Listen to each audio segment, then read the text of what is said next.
হ্যাঁ, কিছু তো নতুনত্ব দেখতেছি। 150 জন ঋণ খেলাপি। আপনি সড়ক সমঝোতা পাচ্ছেন কোথায়? নতুনত্ব দেখতেছি। একটা নতুনত্ব দেখতেছি, 236 জন মিলিয়নিয়ার আর 13 জন বিলিয়নিয়ার, আর হচ্ছে 150 জন ঋণ খেলাপি। এইটা হচ্ছে টিআইবি রিপোর্ট। সো এটা একটা নতুনত্ব।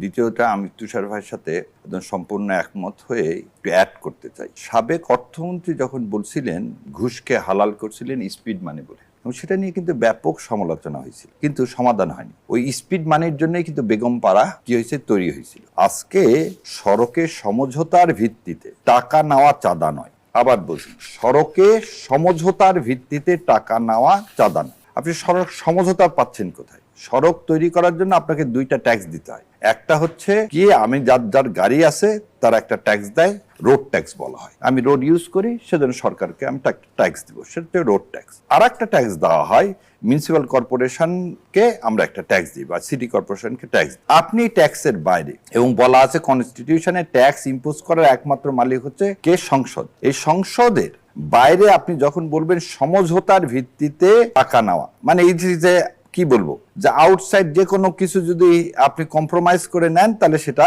কি হয়ে যাবে, লেজিটিমাইজ হয়ে যাবে, তাহলে আপনার আবার বেগম পাড়া তৈরি হবে। সো এই একটাই উর্দুতে মানুষ অনেকে বলতো, এটা বাংলায় বলে, আমরা ইংল্যান্ড থেকে শিখছি, যে বোতল হয়তো ডিফারেন্ট কিন্তু হুইস্কি এক।